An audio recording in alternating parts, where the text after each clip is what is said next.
Good afternoon. I have Aneka Beneby on the podcast today. She's an executive director at a leading Swiss financial institution. She manages client assets and multi-asset class strategies to help clients meet their investment goals. Aneka is also part of the global equity income team, where she carries out fundamental research analysis on companies.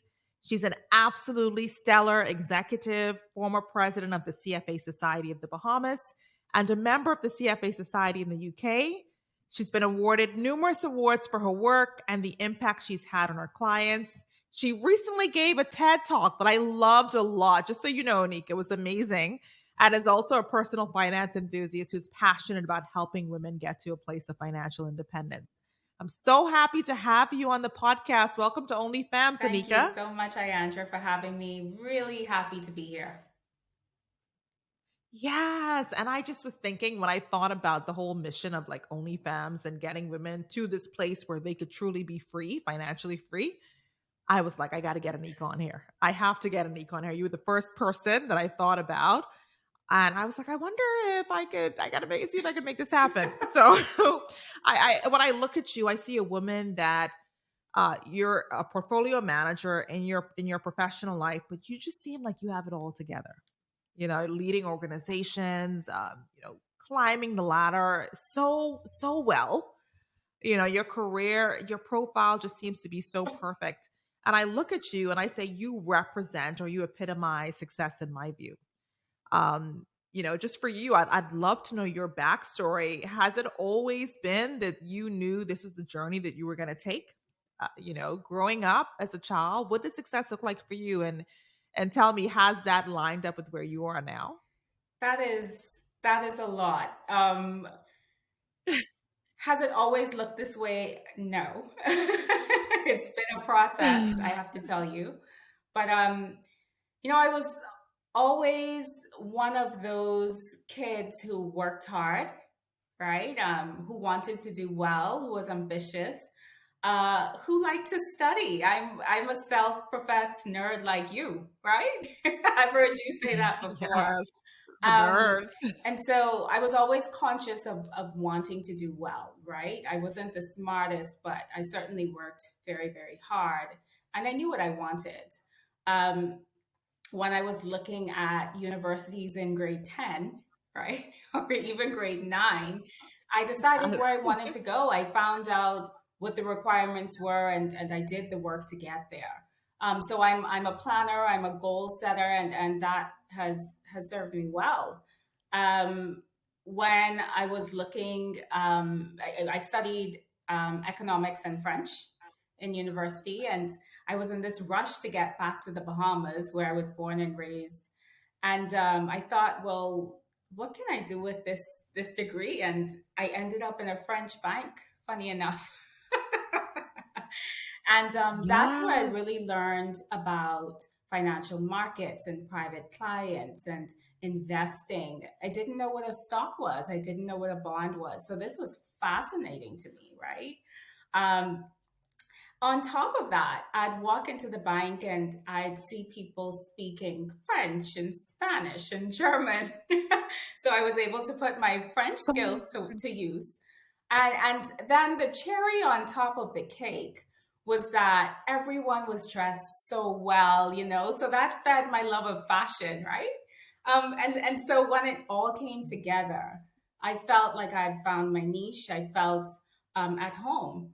And truly, if I think about it, it wasn't my intention to stay and work in banking and in that particular area of finance.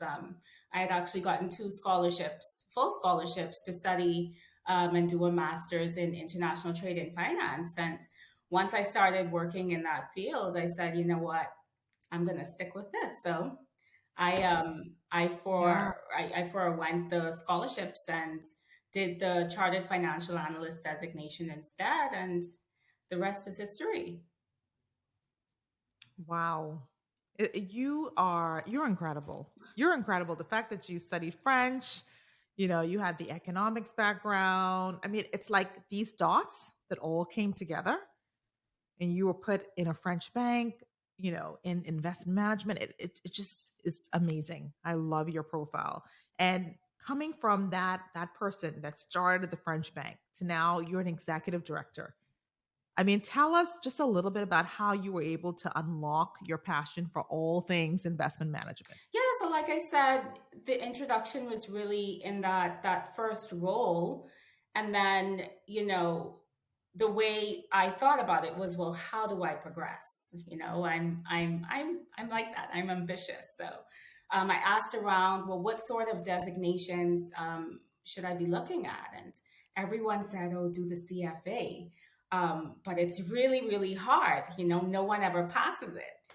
And so for me, that was like an invitation. It's like no one ever passes it. I'm going to be the first person to pass it. Of course, I wasn't the first, Yes. but I like a challenge. And so I took it on, eventually succeeded in passing. And I will say, not all on the first try. That was a challenge for me. Those exams were the first time I probably ever failed an exam. But resilience, persistence has served me well. So once I completed the CFA exams, I think doors just opened up for me. People in the investment world took me seriously. There's a level of competence that is recognized globally once you have that designation. And I was able to come to the UK 4 years ago with my present organization. I think I've done well. I've proven myself, and I've been rewarded with the recent promotion. And that's just how it's panned Congratulations. out. It's worked out really well. Yeah, I love that you say you're ambitious. You own it, unapologetically ambitious. You're not worried about what stigma is associated with that word. You're ambitious and you went forward to get exactly You what know you what's so desired, funny, Iyandra? passing the CFA. Someone actually called me ambitious the other day and then apologized as if it was a bad word. I said, no, don't apologize. I take it as a compliment. So you're right. I own that about myself. But I think the key to balancing that is prioritizing as well what's important to me. So things like my family, obviously, I'm married. I have a 4-year-old son.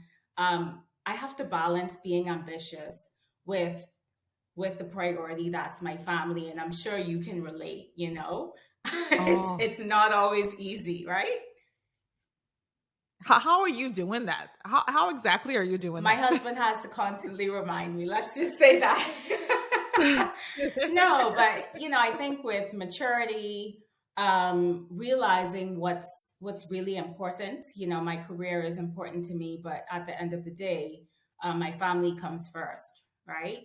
And just working out ways that we can support each other to take care of the family, but also pursue our careers. It's a team effort. Yeah. Oh, I love that. Remembering what Yeah. comes first, and then deferring from there. I actually had one of the first black combat fighter pilots Yes, on I the saw. podcast, and she said something that, oh, Lieutenant Colonel Hopper, she said something that forever changed the way I viewed just life, period. You're always going to have urgent things Yeah. at work, but you have to realize urgent is not important. It doesn't always translate to Yeah, that's important. So if you remember interesting. what's important, your family, important Yeah. comes first, urgent comes second. So that's so interesting that you said prioritize family.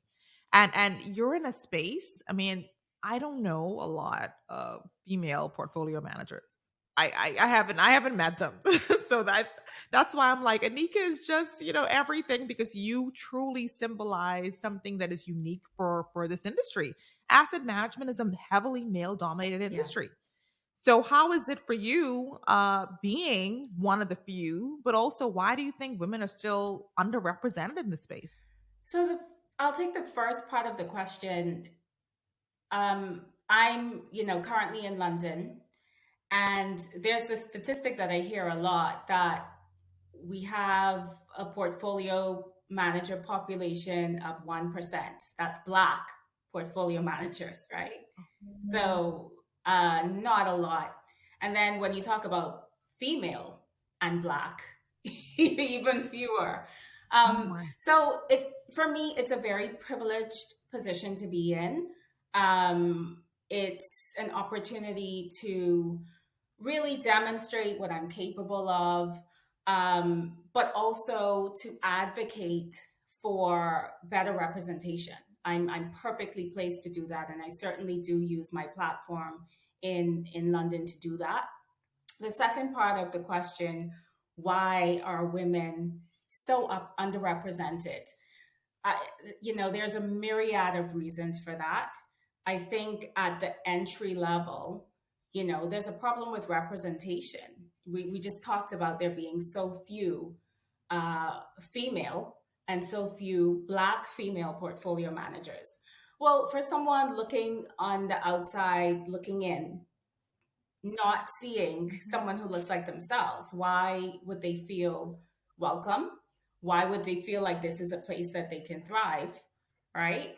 So there's the representation issue of, if I can't see it, then I can't be it. But I think there's a lot being Yes. done in the industry to change that. So, for example, you have companies who are insisting that their recruiters bring them equal parts female resumes and male resumes. So there are things like that going on for sure. But once women enter the industry, it becomes tricky. There are still some challenges that exist. So, for example, a lot of women claim that, they don't feel there's a lot of inclusivity. And that's a cultural issue. So, let's say you Oh have a yeah. company that values, getting in at 6 a.m and leaving at 8 p.m. Well, that's not really conducive to a woman doing well, right? Because by societal No. standards, we're expected to be the caregivers to young children, but also, elderly parents, for example. So it's just not an environment where we can thrive. So there are some cultural things Right. that need to change. And then when I think about promotion processes and pay rises, things like that, those processes need to be more transparent. A lot of the times you see two people starting in an organization at the same time, a man and a woman, and the man is able to fly up the corporate ladder, but we wonder, well, what happens to the woman? And, sometimes women get saddled with these tasks. I call them non-promotable Yes. tasks. Things like planning Yes. events. And this happened to me earlier on in my career. I'm studying for the CFA, but I'm planning events. And mind you, Yes. don't mind doing it, but at the same time, give me an opportunity to show that I'm a leader, right? Give me visibility in things that are going to get me promoted and get me pay raises. So I think women have to be careful not to take on those kinds of roles as well, so that they're able to progress. And then the final thing I'll mention is mentorship and sponsorship is just so important to progression. Just to remind you, a mentor, I think when I think of a mentor, I think of someone who guides you in your career, who encourages you to take on, those stretch assignments, things that are going to get you that visibility, and who tells you, hey, you didn't do that well, you need to work on that. Whereas a sponsor is someone who, known or unbeknownst to you, is going to mention your name in a room full of opportunities and you may not be present. And these two things are critical, I think, for career progression. So if a woman isn't getting that, right, I can see how she can be Yep. frustrated and end up leaving, because again, that leads to promotion and progression in the organization. So many reasons why women are underrepresented. But I will say, I'd encourage any woman who is interested in asset management or wealth management. We're happy to have you. It's a challenge, but at the same time, it can be so rewarding and so exciting as well. Oh my god, there's so much to Yes. unpack. You said so many amazing things just now. The first part on inclusion, we're so big on diversity, getting people in the organization, but not putting in place what's required to make sure that those Yes. people feel accepted or feel like they can actually, thrive, not survive in it.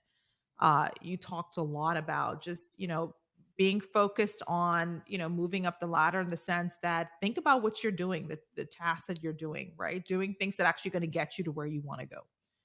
And those are business development things. Those are client Yeah. related tasks that you have to do, in order to be able to sort of push yourself forward. And the last item, which is so critical, mentorship Yeah. and sponsorship.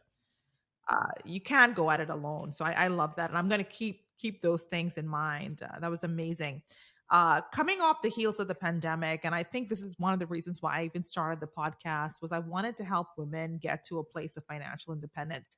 During the pandemic, I saw stories on my social media timelines with women who you could see, because of their dependency on other people, that it was really difficult for them to put themselves in a position where they could get through this rainy day or this bumpy road. And so I'm just thinking, with everything that's going on in the markets now, just the craziness of it all.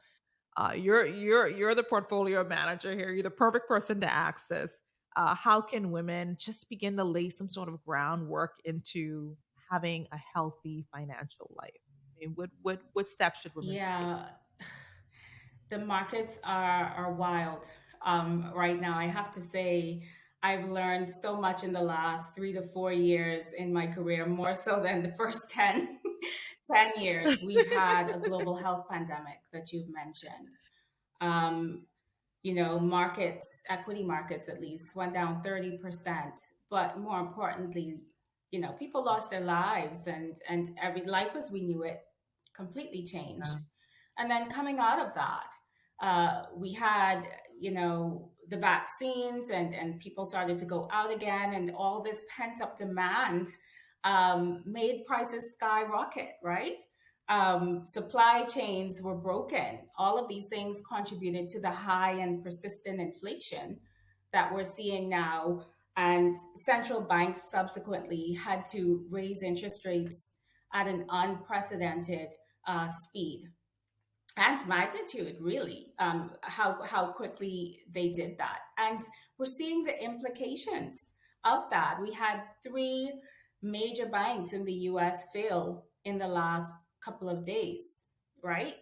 So we're dealing with a lot in markets.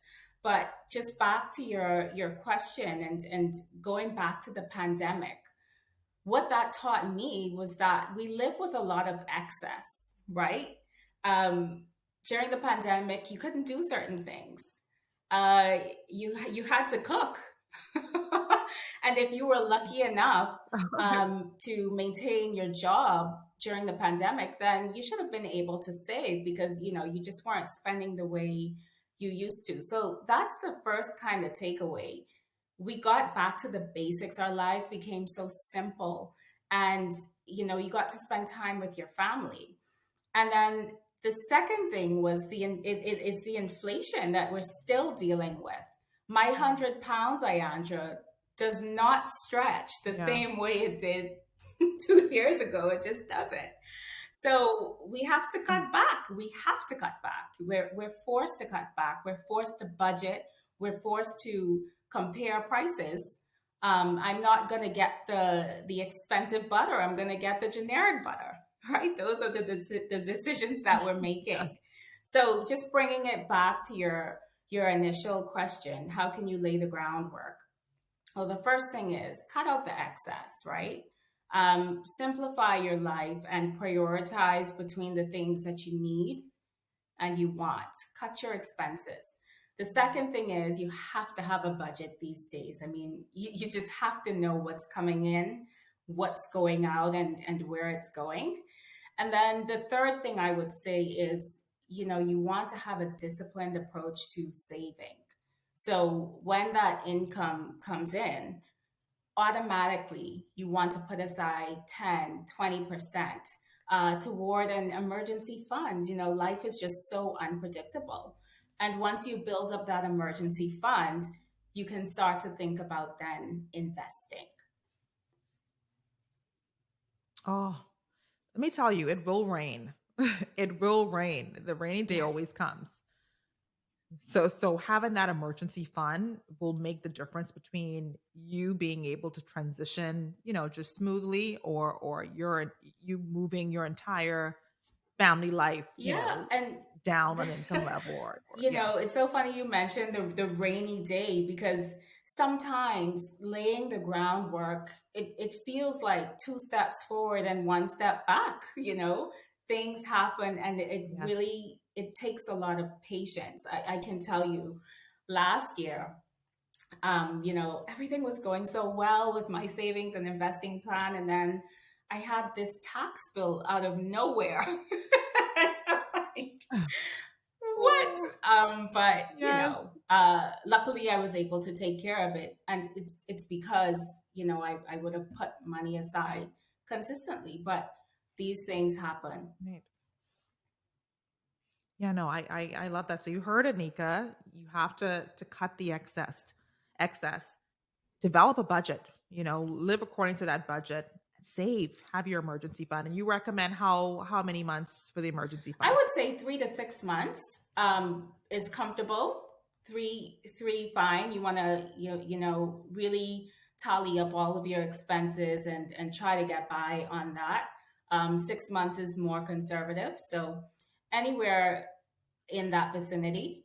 But after that's built up, really start to think about investing. Right. And now that you say investing, there are a lot of women, they're not in the Yeah. investing game. They don't know what to do or even where to begin. I mean, where do they go? It's difficult, I think, for women to figure out, okay, I'm supposed to be investing, but I don't know what I'm supposed to do here and where to begin. I would say So what do we say to women? I didn't get the last part. Yeah, so what do we say to women that are like, "Oh, I have some money, in a bank account over here. I have my little 3-month emergency fund. I wanna start investing. I just don't know where and Yeah. how to begin." Yeah, so the obvious start is to talk to a professional. You want to talk to someone who's experienced, who knows what they're doing, and seek counsel that way.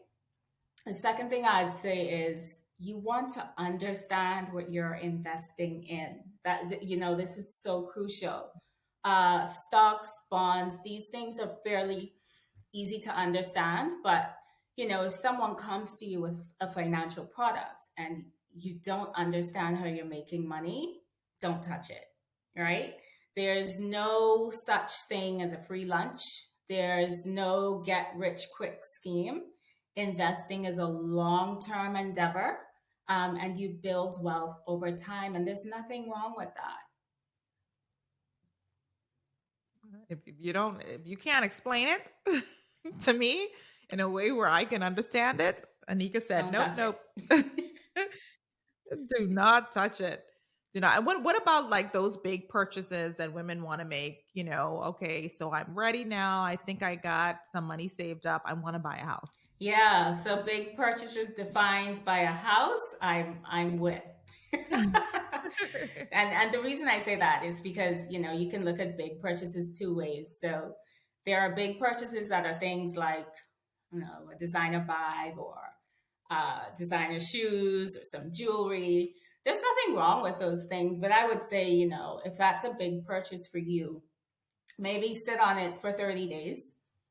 And if you come back and you still feel similarly, then go for it, provided it's something you can comfortably afford. When we're talking about a house, right, or property, the first thing I would say is you want to do your research, right? You want to, again, consult a professional, someone who's experienced in dealing with these things to find out what it is that you're going to need. You need a down payment. Most people don't have enough cash to outright purchase a house. If you do, kudos. But you need a Right. down payment. You need insurances. You need a lawyer. There are banking fees. You want to make sure that you have that cash set aside to be able to even approach a bank for a mortgage. I would say the second thing is to think about how this purchase is going to affect your life going forward. So, Can you afford the mortgage payments comfortably? There are maintenance fees associated with owning a home or an investment property, for example. Again, insurance costs. And then the second derivative of that is, if something were to go wrong, right?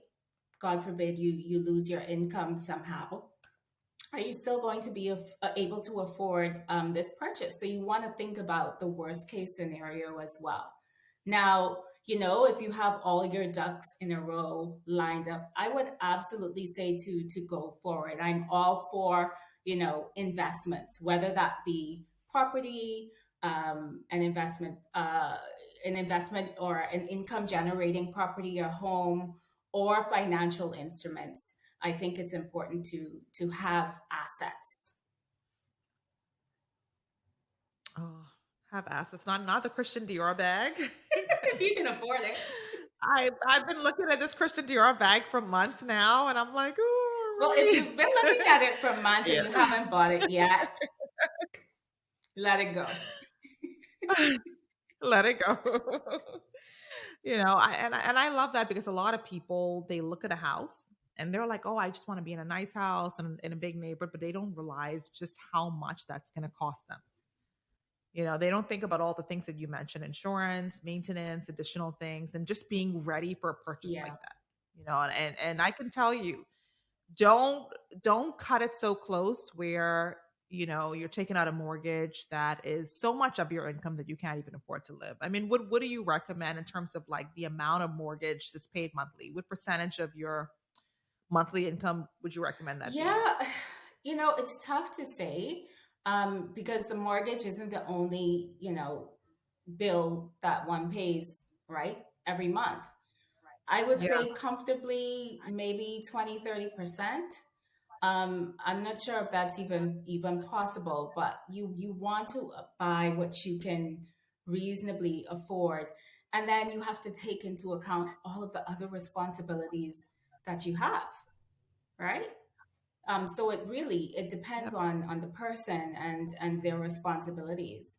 And I would say, the less consumer debt that you have, so credit card debt and car loans and vacation loans, things like that, the more you can afford to take on, debt for the purpose of investments. So you want to think about that too, reducing the amount of consumer debt that you have. Okay. And I just was thinking about married women. I don't know. This was just on my when you said that, I when you're in a marriage and you go into buying a house together, you're taking both of Yeah. your incomes, but I've gone through a divorce. And after that divorce, most women are left with, okay, we can't afford this house Mm. anymore.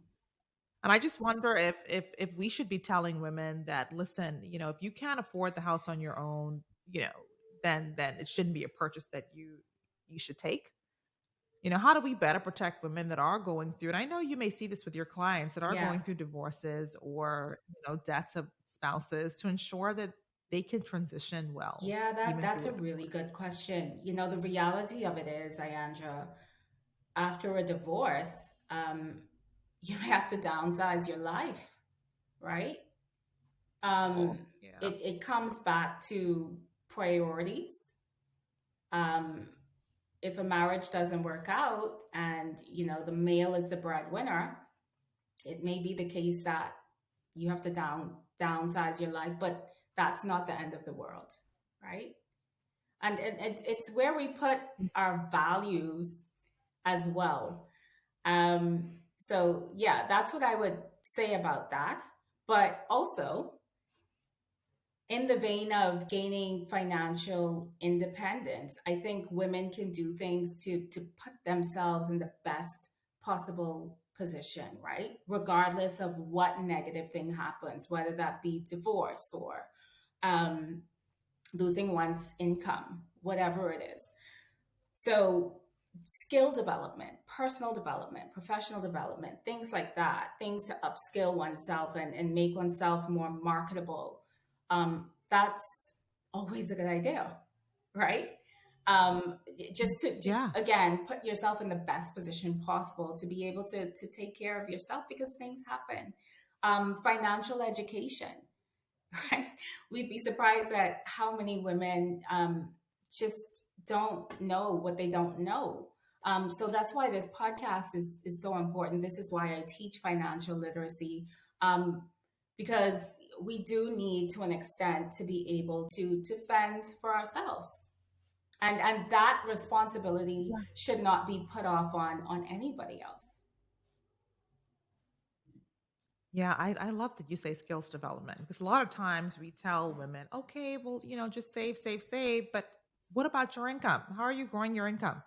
So look there. And just thinking about this whole divorce situation, women, when you're in the midst of a situation that is difficult and you feel like you're not good enough, like how did I even get here?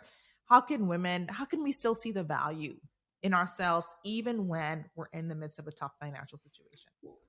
So I'm sure a lot of women that are watching this are struggling right now with their value. Well, where is your value in the first place, right? Like what about yourself do you value? Um, is it your bank account? Because the first thing I would say is you shouldn't Yeah. value yourself based on things as fickle as that. So money, status, social media followers, these are things that are here one day and gone the next, right? Um, we all know people who, from the outside looking in, seem to have it all, but are deeply unhappy. So again, I think taking stock of what it is that we value is important. When I think about what makes me happy, it's my family, my husband and my son, and spending time with them, my parents and my in-laws. It's relationships, right? And in the midst of a difficult financial situation, these are the people who are going to prop you up. So this is where you want to spend your energy. A second thing I'll mention, and I mentioned this before, is professional development. How are you making yourself better and more marketable, and how are you going to be able to monetize that? And then the final thing is, I feel really good about myself. I feel really valuable and fulfilled when I'm helping other people.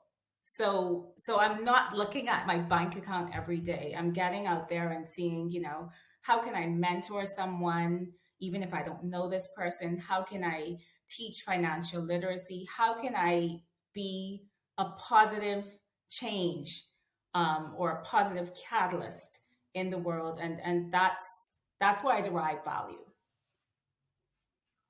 Oh, I love that. Yes, I love that so much. I love that so much. Look at the things that matter. And I just wonder because you just seem like you've had it all together.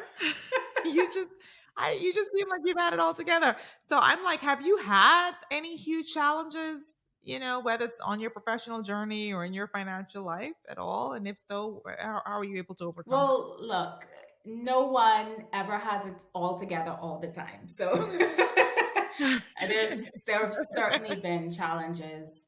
One thing I can think about, and that I talked about in my TED talk actually, was fairly recent. So 4 years ago, coming up on 4 years ago, I moved to the UK, to London, for a professional opportunity. And I brought my 6-month-old son along with me. So, I'm a new mom. I'm living in a new city with new weather on a new job. Tough, Oh yes. tough. I completely underestimated Yes. how tough it would be. Mentally tough, physically draining, and on top of that, there were people around me, saying things like, she's crazy, who does that? So, in that situation, I found it extremely difficult, and it took a lot of just resilience and perseverance and betting on myself, believing in my capability to overcome that. And I'm only recently seeing the light at the end of the tunnel, and we've all settled in nicely, and my son is doing well. So certainly I've had challenges along the way. Absolutely. Yeah. And you, I don't know how you did I it. don't know either. I don't think most people would have been able to to do it. But was it your ambition? Because sometimes I have to lean internally on my own ambition to drive me forward. Otherwise, that's the only way I could put one step in front of the other. So, what do you think you leaned on that propelled you to keep going, even when things were just so hard? Yeah, certainly, my belief system. I believe in God, and there were, listen, a lot of times where it was a hope and a prayer, right? It was so Yes. relying on that, and just knowing that God would not bring me, the opportunity the way it came. It was clear that this was purposed for me, right? So it was understanding that God would not bring me somewhere and then just abandon me or leave me. So it was having that fundamental understanding. But then practical things, Ayandra, like asking for help. If someone volunteered to to watch my son, Mm. or to take us out, accepting help. I think the mistake that I made was I tried to do it all on my own. And as women, we do that, right? We try to be superwoman, and it's just so unnecessary. So it was accepting help again. And if I could do it all over again, I probably would have hired help. So it's those practical things, and we've talked about this, right? Making our lives simpler. Yes. Yes. I can tell you, finding ways to Yeah, alleviate the burden. Instead of saying, oh my, for me to hire a babysitter, it's going to cost $50, or for me to hire a live-in, it's going to cost whatever it's going to cost. Look at it like, okay, what's the opportunity cost if I yeah, don't do this? If I free up this time, how much better as a person, as a mom I can be. That's interesting. I like that you say that, because a lot of times we need to think about what we could be delegating. What could we be delegating? What would be a better use of yeah, our time? So coming home, I can tell you, I would love to be like the perfect mom and partner and everything, and clean the house and do all that, but I can't. I'm sorry. You want me to spend quality you time can't with do it you? all. I need to. I I may need to delegate some of this cleaning, over here. So I find that it's first, it's hard because you guilt Hmm. trip yourself. You're like, well, I want to be perfect. I want to do it all. But then once you release it, it's freeing. It's so freeing.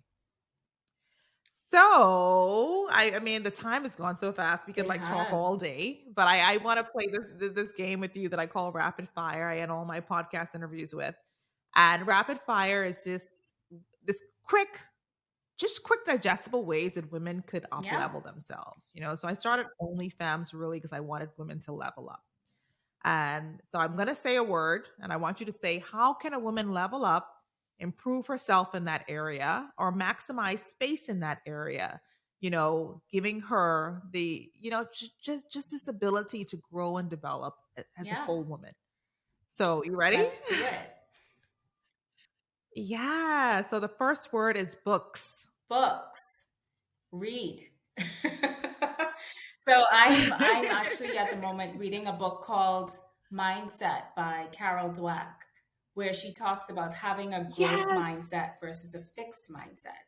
And just quickly, a growth mindset is one where you're self-aware, and you really truly believe in continuous learning and development. And if there's something you're not good at, that's not fixed. You can improve that, right, with practice.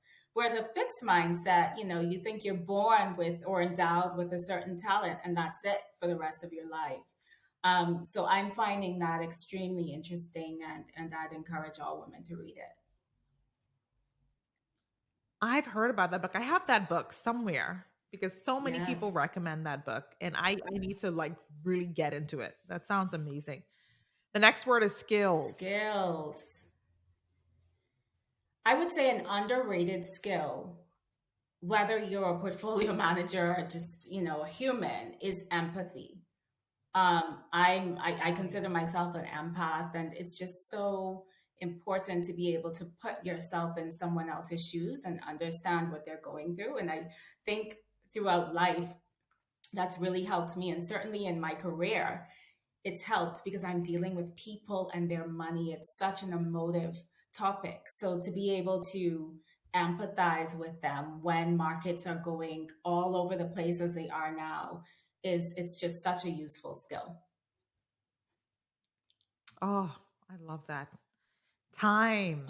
Use it wisely. And that's all I'll say These about are that. some tweetables. I gotta tweet these out. Use it wisely. Tell us, expound on that. Yeah, time is limited. And again, this comes with prioritizing and realizing what your priorities are. And so, really, for me, what's important again is my family. So I prioritize them, and I spend time with them, and in particular, my husband and my son. So you want to identify the things that are important and spend time on those things. Yes. Oh, you are just, I mean, this is a whole, I don't know, this is a lesson. This is a master class. This is, there are so many things that you've said that I am in my head. Like, I need to write this down. I need to write this down. So that is amazing. Oh, Energy. energy. Energy. It's similar to time. It's, you know, again, finding the things that you can control and focusing your energy on those things, and the things you can't control, it's noise. Let it pass. And this is something I struggle with. You spend energy worrying about things that you have no control over. Don't do that. Focus your energy on the things that you have control over. Oh, that's good. That's a good one. Ambition. We talked a little bit about ambition I'm going to already. steal your phrase, embrace it. There's nothing wrong Yes. with being ambitious. But again, know your priorities, and know when to be ambitious, and when to pull back, and strategize. So that's what I would say about ambitious ambition. Be unapologetic about it. Oh, it's crazy because when I started my career, you would hear, it's kind of how you said the lady apologized to you after she called you ambitious. You would hear, oh, ambition is a bad thing. You don't want to be ambitious. Stay Yes. humble, be humble. And it took me such a long time to just fully lean into my ambition. I'm so fortunate that I work with a team now. We love Yeah. ambitious people. So when we interview people, we're like, "Oh, she's ambitious. That's great." Like we actually want you to seek and go after something. That's critical. And there's ambition which is healthy, and then I think there's a small part of ambition that Yeah. can be dangerous, where you just want to make sure that you're not doing anything at what doesn't Yeah. matter the cost. You want to know that you have values that are also keeping that ambition in line. But it's such a positive thing, and I want us to be more unapologetic about it. So embrace ambition. And the last word is money. Money. We all want You it. know, a lot of the time we think that money is about how much you make or how much is coming in, but I think it's what you do with what you make that's important, right? You can make a lot and spend a lot and net have nothing at the end of the day. So you want to be responsible with money. Like I said, simplify, live with little, as little excess as you can, and just be responsible about the money you have. You want to think about your current self, but you also want to think about your future self and secure her, right? Make sure she's good. Yeah. So that's what I would say about money. Oh, I love that. I love that. And the whole reason why, I really wanted to bring you together and have you on the podcast is because oftentimes as women, we see an incredible woman and we see them doing something in the world that's amazing. And we admire them from afar, but we really don't get to tell them just how inspired we are by them. And I'm so totally Thank you. inspired by you. I really am. I've been inspired by you for many, many years. And I just I'm going to end with my last question. It's really all about, if we want to be the change that we want to see in the world, what change would you be and how would you embody it? We're embodying it right now with your podcast and your mission. The change I would want to see would be, Black women being represented in a light that is positive and meaningful, right? You just said it, we don't get to see it. We don't see it a lot in the media. We may see specks of it in real life. And I want to change that. So us talking about this right now and seeing each other and commending each other and lifting up each other, that's changing it. There's something I'm working on. I won't mention it just yet, but it will serve to be that change as well. So watch this space. Yay! I'm excited. I can't wait to hear what you're working on. I know that it's gonna just be out of this world because everything you do is Oh, thank you, incredible. Iyandra. Thank you so much, Anika, for joining the podcast. It's been amazing.